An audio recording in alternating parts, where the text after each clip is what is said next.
What is up, everybody? Welcome to Crunch Time. Glorious slate. All right. Well, it's 3 games. It's a fine slate, but some glorious hosts joining us. As always, we got Mr. Andy Means. What up, Means? Chopping it up before the show started, talking about lighting and ring lights and my red face and everything. So it was a glory old time. I'm going to take a photo right now of my setup just so you understand. Okay. There you go. Because my face looks like your shirt. No, I just wanted to show you the lighting that I have ongoing. I'll text that to you here. But yes, also your face looks like my shirt. Hey, we got Tuttle as well. Tuttle, what's up, man? How are you?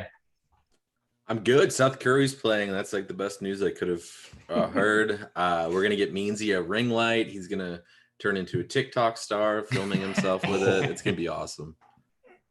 Oh, man. I don't even know what you do. I literally never, ever looked on TikTok ever. So I feel like now they're putting TikTok on like Facebook, and I scroll through Facebook and I see TikTok videos, and I don't even know how the hell I'm seeing. My knowledge of TikTok is when platform. My knowledge of TikTok is when Tuttle posts a fun or like reposts a funny one, and like when it's on like Criminal or SVU or whatever, and they did like a TikTok episode. That's all my TikTok knowledge. Oh man, you're old. Hey, it just occurred to me, this is a free show, by the way. This is on YouTube, so sadly other people are watching this. If you are watching over on YouTube right now or TikTok, who knows, it might be there. Hit that like and subscribe button, guys. Also, if you join RotoGrinders right now, you get $10 off your first month, whether you do combo or single sport. Beautiful news for you guys is that because it's a 3-game slate, we're just going to dive right into it. We've had enough dilly-dallying. Yeah, we started late tonight. Yeah, we started late. Usually we would go on 10 minutes earlier, but we didn't. So now I feel like we got to hustle. But maybe because it's a 3-game slate, we don't have to hustle. I don't know. Means. Yeah, like this is a really interesting slate for 3 games because the best plays are all in the last game. Or not all in the last game, but like a lot of important plays are in the last game, and a bunch of them are now questionable. So like Jimmy Butler got ruled out earlier, which we were predicting. And then they said Bam, Hero, and to a lesser extent Strus are all questionable. And those are like, obviously, when you think Jimmy out, you think Bam and Hero and like Lowry.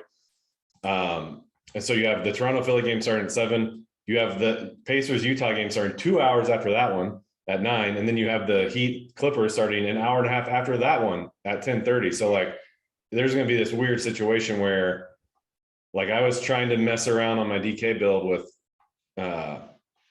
what I like. If I'm assuming everyone's going to play, and then what am I going to do if 1 is out? What am I going to do if 2 is out? Because it gets really, really hairy. Because like on DK, besides Paul George and like Kyle Lowry, who's we assume he's going to play, but he played 46.5 minutes last night. He's on the injury report, so he should play.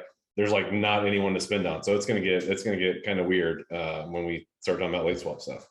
So basically, you're trying to hold off for some great plays to open up late, but they might not open, and then you're just kind of screwed. Is that maybe? Like I'll talk to that more on DK because it's not as bad as people are making out to be. Like if you have like, assuming you're playing Paul George already, and you have like Bam in your lineup and Hero in your lineup, and then like some other cheap heat pieces, then you take out Bam. I think Hero would play just because he's young. And then you're just playing, then you take off like the Duncan Robinsons, then you're going to play like Reggie Jackson and like Batum and Terrence Mann. So like, it's going to be fine.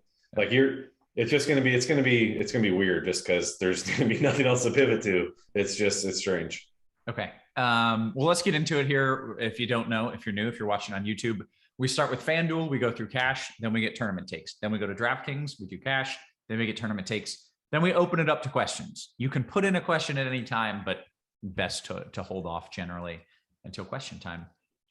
Also, real quick, big shout out to Grant. He stepped in last minute for me and filled in because I couldn't make the show. So a big thank you to Grant, who also came 3rd in the DraftKings sports betting championship. He did. He went over 200 grand. He was competing in sports betting against the best sports bettors in the world. And oh, by the way, you can tail his picks on Scores and Odds. You can just play all the things he does. We were talking props on the show last night because like Rubio they announced he wasn't starting, which we were kind of planning for anyways. And they like DraftKings lowered his the prop we all like by like 2 points. And Grant's like, well, I just put a X amount more on it and easily. Well, not easily, but it won by like, I don't know, 6 or 7 points and assists. So like whatever. Yeah. Easy money. Yeah. So sign up for Scores and Odds Premium. And that's the end of my entire spiel. It means you take it away. Yeah. FanDuel cash games, guard. Lowry is really cheap on FanDuel, 6.5. I have him tagged. I have hero tagged. I shouldn't need to say this, but I will. Make sure all these guys are playing. It's a late game. So I'm going to be honest. I haven't done a bunch of like swap, decisions on FanDuel because I usually only play one site and that's DK. So I haven't done as much of it there. So you just got to be cognizant of this. Like Lowry's on the injury report, so he should play. Hero and Bam are on the injury report and they're questionable. I think they're both going to play. Even like Ira Winderman had a tweet out like talking about defensive matchups and how, maybe Bam will guard Paul George. Like I feel like those guys are both going to play, but we shall see. So point guard, shooting guard. Van Vliet's going to be a great way to just lock in some salary on like this early game. You're going to have to spend. It's a little harder to spend on FanDuel. Or not, I shouldn't say it's hard to spend, it's just looser pricing. So he makes sense at 8-1. There's no Siakam tonight, no Kim Birch tonight. So he's a great place to spend. Reggie Jackson, if you play him, it gives you a little flexibility with that late game. He's 6'3". I think he's in play here. You can just kind of overpay for Paul George. I think that's in play as well. Duncan Robinson, we'll talk about him more at the small forward spot. I like him on that position a little more. Eric Bledsoe, as Boogie's right behind my door here. Eric Bledsoe's in play, 4'9". They're somewhat shorthanded. They have a bunch of guys in the G League, so their rotation should be pretty condensed. That's about it. Let's go to small forward. I'll combine this with power forward just in case. So Duncan Robinson there. You have Scotty Barnes. I do like Bam at the power forward spot just because I think you can just play Drummond, even though he's finally priced correctly. I think you can play Drummond at center and just put Bam at power forward. Terrence Mann is an option I like at small forward. And then I like PJ Tucker a little more on DK. And then Precious Achua. So I'll just click over here to power forward. I think he's a really good play tonight. He's probably going to get overlooked a little more on DK. Like there's no Birch, and he's basically their only center because Nurse doesn't like playing Boucher at center. So there is upside to his minutes, but he's fine for what we have him projected at, but I think there is plenty of upside if he plays well and can stay out of foul trouble. So I do like him as a salary play at like the power forward slot. And then Tobias, I don't know, man. This is his first game back and he missed 6 because of COVID. So like if he had just been playing and this was his spot, we'd probably have his projection like the upper 30s minutes. It's just so hard to know like what he's ready for. Mm-hmm. So he's fine as a cash game play. I'm not going to tell you not to play him, especially because he's going to project well, but I don't know. I really don't. I'm glad I don't have to make that decision on DK because he's like way overpriced on DK. It is a tough decision on FanDuel. I think I mentioned Scotty Barnes. He's obviously a good play as well. And then center, basically like 3 different ways you can go here. You can move Bam to center, play him there. You can put Drummond here, which I think I prefer slightly, or you can put Precious here if you're building a different way. So that's about it for me. Okay, excellent. Tuttle, what are we doing in tournaments? Yeah, 3-game slate, so kind of limited in terms of strong pivots and that sort of thing. The game that I think pretty by far is going to have the lowest ownership is the Indiana-Utah game. Rightfully so too. We got a 10-point spread there or something around there. The second leg of a back-to-back for Indiana, so it's not a great spot for them. But that's the game to target if you're just looking in terms of ownership, because there are still some good pieces there. At least on Utah side of the ball, with Gobert is a pretty strong piece as a leverage option or a pivot off of Drummond and Bam. You also have Donovan Mitchell, I think, is a strong option. Indiana side of the ball, Levert's out, but it's not like any of these guys are still popping is really strong point per dollar options. But you can look at Brogdon, you can look at Sabonis if you want to. Again, it's a pretty tough spot for them. Elevation, second night of a back-to-back after losing to Denver last night. So not a great overall spot, but I think that's the game to target if you're just strictly targeting lower ownership. I do think Paul George probably isn't going to be quite as high owned as he should be. It's not like he's going to go overlooked by any stretch, but he's, projects as the top overall play on the slate, and he's not projecting for like ridiculous ownership. I think we have him around 36% on FanDuel. Let me see what we have. 32% projected ownership on FanDuel. And that's, again, more of a pricing and positional thing than anything else. So I think is the highest raw projection at only 35% or 40% ownership even. That's pretty solid on a 3-game slate. Other tournament options, means you mentioned Precious. I like him a lot. I think the probably best angle to shoot for tournaments is trying to predict the Toronto rotation a little bit, because I think that's where there's the most fragility in terms of minutes projections on the slate today. So that would bring somebody like Chris Boucher into play if you think he could get closer to 20 minutes. Could bring somebody like Svi into play if you think he's the one that's going to be the beneficiary in terms of soaking up some of the minutes. I think we only have Svi projected around 22 minutes or something like that. He has upside on those, and he's cheap. So, yeah, Toronto rotation. I'm a sucker for Boucher, and I think he could get squeezed in this spot. But if things break his way, like, again, 20 minutes out of Boucher in this spot could be actually change the slate, because he is cheap, and we've seen in the past that he can put up fantasy points in a hurry. So Toronto rotation is the place I would target and try to figure out for tournaments if you're looking for lower ownership, lower priced guys. And then Indiana and Utah is where I would go for the higher priced, lower owned guys. Okay. Means let's move over to DraftKings. I do have a question already in, and I'm just going to ask it, and maybe you can say, hey, we'll get to that. But it's, would you play Bam at the util for more salary flexibility and play Precious at center in case Bam isn't ruled out until late? I mean, you should always do that anyways, just because he's the last. You always want to push your later games to guard forward util if possible, because it gives you more options when stuff like that happens. And I think, to kind of expound upon his question anyways, I think he's on the right track. Like, I think the optimal build on DK is playing Bam at center, which along with either Drummond or Precious, which since they're in the first game, you put whichever one you're picking at center, move Bam to util. So yeah, I do think that's the way to go. But in general, for people who aren't aware of that sort of thing, you always want to push the later games you have into the guard forward and utility spot. So like, if let's say you have Bam in there, like, and he's 7,400 or 7,400 and he gets ruled out, on a different slate, we would have, like, you could, and it's like, if he's your only guy left, well, then you're pivoting to literally everybody in the pool at 7,400 or below. If you just had him in your center spot, then you're pivoting to only centers in your pool who are 7,400 or below. So that's just a small thing. Most people know, but some don't. Yeah, no, we call that pulling a Roth when you mess up that late swapping.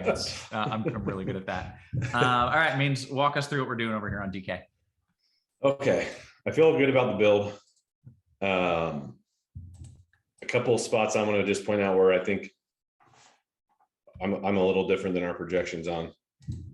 So for me, I'm pretty much, again, I want to reiterate, I think these guys will play, and I'm going to build as if they're all going to play.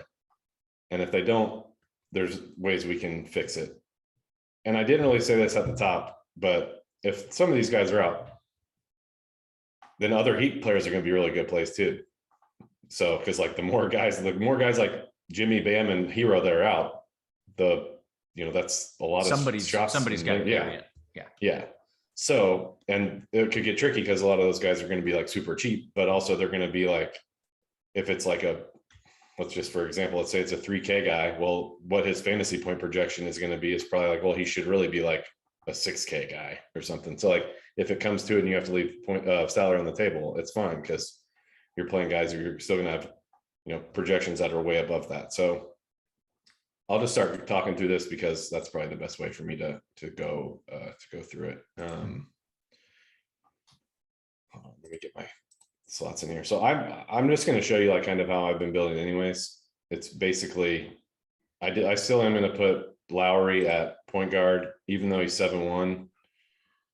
It's like, for this slate, I think he's a really good play. If it was a bigger slate, probably not, because it's like probably appropriate, maybe slightly underpriced, but like it's a fine price tag, but it's still one of the better situations on the slate. So like, I've been putting him there. I've been putting Hero there, and I've been putting Duncan Robinson here. And that's really how I've been starting with those four guys in. And then it's like, well, I need to I'll go ahead and put Bam at the util because I already kind of mentioned how I'm going to be playing one of these centers there. So let's put Bam at the util. So like this is how I've really been building, and so I think I'm almost certainly playing Paul George as well. For one, I think he has the highest. I think he has the highest raw score on the slate. It's a 3-game slate, and it just helps. It helps to like just have that salary locked in at the end in case something goes weird with Miami. So I have him at like the forward spot here, and then I'm just kind of figuring out from there. And I'll go through the positions real quick just to talk about, to say some pieces that I'm on. So like Trent, he fits this build really well. If you play Precious Achua at center, not Drummond, then maybe it's a Van Vliet at the guard spot. Eric Bledsoe's a cheap guy, a cheap guard spot. Svi, I know Tuttle mentioned him. Like I think so. Basically, like I'm pulling up our lineups page. Like we have their starting 5, which I think has been announced already: Van Vliet, Trent, Barnes, OG, and Precious. Okay, cool. The next guy that Nurse trusts the most is Svi. And like you think, well, he's not going to get a lot of minutes because they're going to play all these wings and guards a lot, maybe. But like also they're going to play probably some OG and Scotty Barnes at the 5. Like they don't care. Like I don't even know if he wants to play Boucher at the center spot, anyways. It's like Precious or OG and Scotty Barnes will probably play some 5. Maybe even will match up against Drummond in some lineups. That means Svi is going to be the next guy in, if like for the time Precious is out, and then obviously he's going to fill in some other wing minutes when the other guys have to rest. So like, I think you could bump his minutes up just a little bit in our projections, and he's only 3.5 on DK. I think 3.5. So yeah, I like him as a salary leaf play. Like I would much rather play Svi than Justin Holiday. Let's just put it that way. I mentioned Trent. Yeah, let's go to the forwards, and like we have PJ Tucker so low per minute. I was looking at it. Like we have his fantasy point per minute rate at 0.4. Like even PJ Tucker is insulted by that. Like he's like, man, come on, man. I'm like 0.6. Brutal. So like he's actually been a little better this season when it comes, comparatively speaking, for him. A lot of it helped by last night because he rebounded a lot, but his rebound rate has been up a little bit with Miami. I don't know if that's small sample or if that's just where he is, as a defender when shots are taken or what. But like, I think we're a little too low on him. So like, I think he makes sense as another salary relief play. Like, again, I would rather play him than Justin Holiday, but he's because he's $700 cheaper. I didn't mention Terrence Mann at guard. These are all kind of like last pieces. I don't know. We only have 3 games here. So I'm grasping for straws a little bit here. Mentioned Paul George. Scotty Barnes is fine. Yeah, that's about it. And then center, I already mentioned, it's like, I think it's for me anyways, I'm playing 2 centers tonight, and it's Bam, assuming he's playing. I'm basically playing Bam and then one of the guys from the first game, Precious or Drummond, because I'm obviously building my lineup as if Bam's going to play. So I have to lock him in. That's it. Yeah, I mean, I don't really have anything else to say, I guess. I guess just walk me through this one more time, because I Sure. feel like maybe I'm missing something. But Okay. Let's say Bam and Hero end up not playing, and we don't get that news until the last minute. Are you not effed because you've already got Paul George salary? If both of those guys are out, it gets pretty bad. I would be shocked if both of those guys don't play personally. So like, I get it if you don't want to risk it. I just like I think like Hero is he played a lot last night. Like they don't care. Like they play him in preseason games, like 33 minutes, 35 minutes. Like as long as he's healthy, they do not give a flying F about his minutes. Like, so I think Bam's more likely to sit than Hero.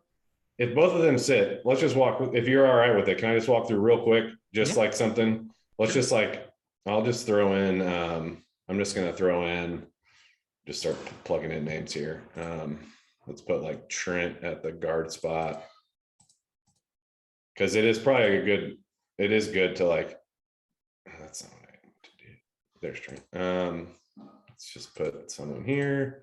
I'll just put Tucker since I talked about him. And this is probably not going to like land anywhere. Yeah, this is probably not going to land anywhere accurate. So Let me put someone else in here. I'll put Barnes. And then at 4, we'll put, okay, here we go. So like this is for example purposes. If DraftKings people are watching, I'm not building lineups. This is for example purposes. So let's say if Bam's out and Hero's out, you got to take them out.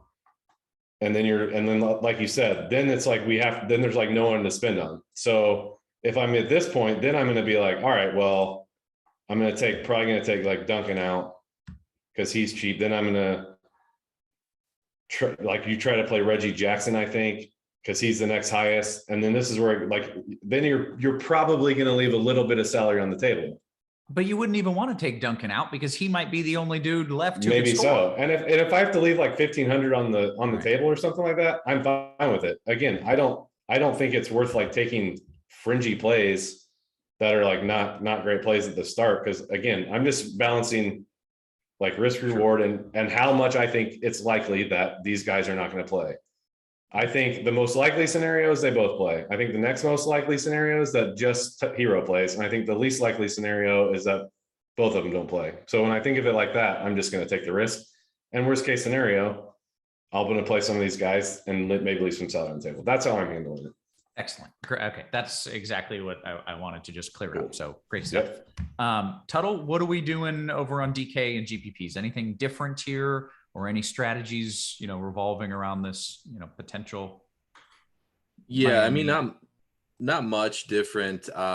You mentioned something that I think is worth reiterating, that if news does not break your way, like, don't play suboptimal plays that are higher priced just to play them. So your instance was playing Nicholas Batum over Duncan Robinson or something like that. They now project very closely as is. So yeah, if things break, I would assume Robinson's going to be the better projected. So don't just eat the money. Yeah, just eat the money. And that's hard to do mentally in some cases, but yes, just eat the money. Just look at projections and you'll feel better about it.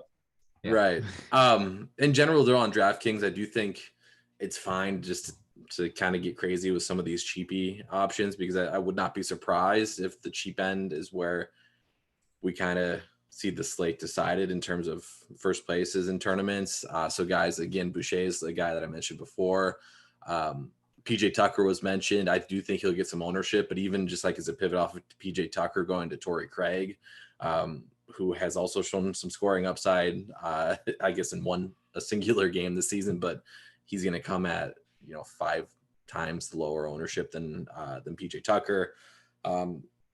There were a couple of, this is another, DK is probably the better site to take a shot on a guy like Shvi. But then even some of these centers that won't be owned, that have been really strong permanent producers when given minutes. So if you think that Indiana-Utah game could blow out, Hassan Whiteside could run into some extra minutes, low probability option that he's going to break the slate. But again, if he runs into, more minutes, he's a strong permanent producer who's worth, I think, taking some shots at in tournaments.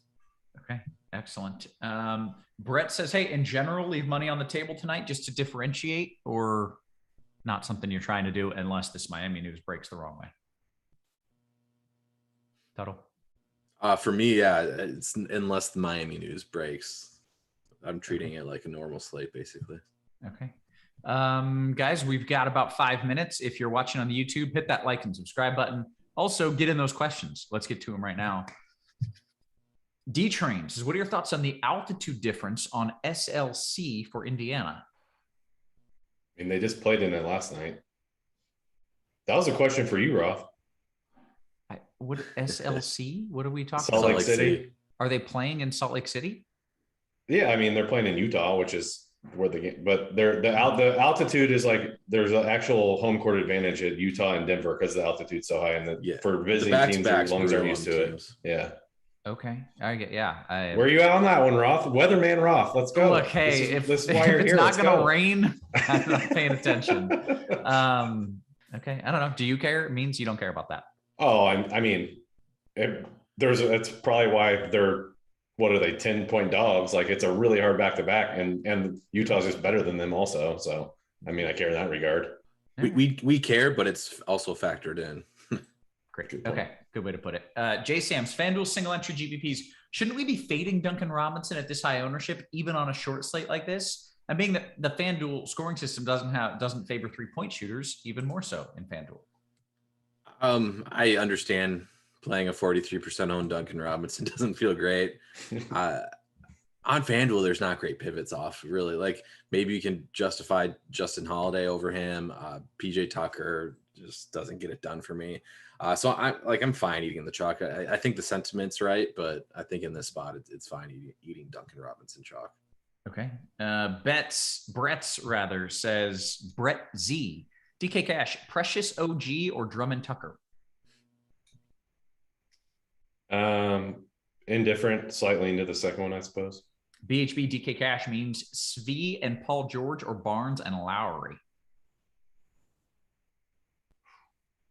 I lean the first one a little bit, but I also have Lowry in it. So J Mango, FanDuel GPP, Tuttle, any interest in Justin Holiday? Yeah, he'd be the guy that you could potentially pivot off of Robinson with. Okay. It's Orange Baby, says DK Cash, Bledsoe and Bogdanovich or Mann and Trent Jr.? Slightly into the second one. Freyas, DK Cash, Royce O'Neal, last piece in cash? I would prefer not to. Raymond, FanDuel GPP, Batum over Hero? If Hero's not playing, would be the only reason I would do that. Okay. Mellow Rose, any Philly guards in FanDuel Cash?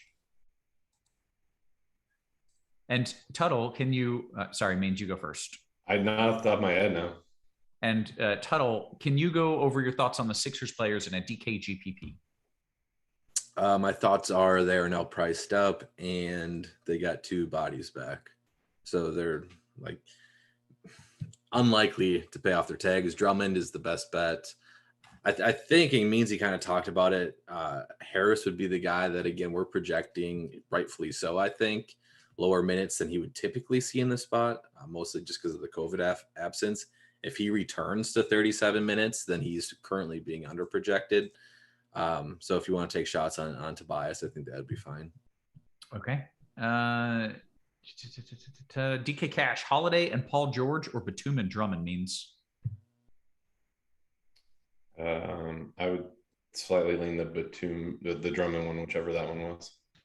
Chinatown saying, remember last year when people would say names like Svi or Precious and we would laugh a little? And now they are staples of our lineups.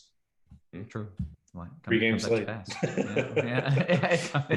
I love Precious. Precious is going to dominate tonight.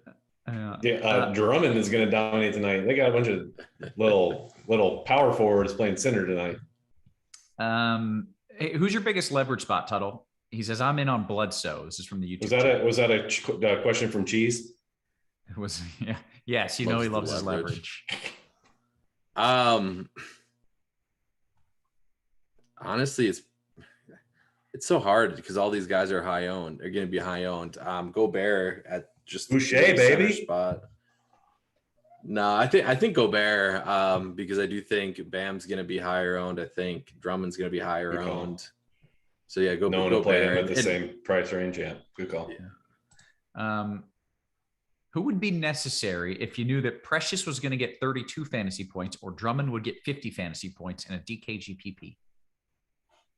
It is 100% slate dependent. Who do I think would be more necessary on this slate? I think the raw points are going to matter more on this slate, so I would say Drummond. But man, that's unpredictable. Okay. All right. Is Harris the sneakiest player on the slate?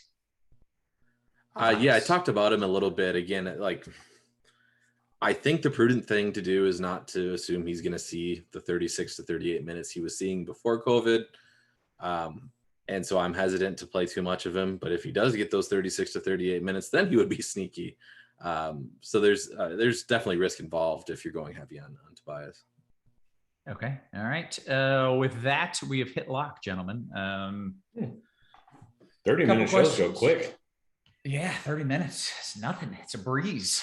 Hey, if you're over on the YouTube and you haven't liked and subscribed, please do that now. If you haven't signed up for RotoGrinders, you get $10 off your first month if you sign up either for combo or single sport. So go ahead, lock that in. Best deal in the biz. Facts. I got 1 or 2 more questions, and they may be already locked. I'm not sure. Joey Rock. Philly and Toronto is what's locked already.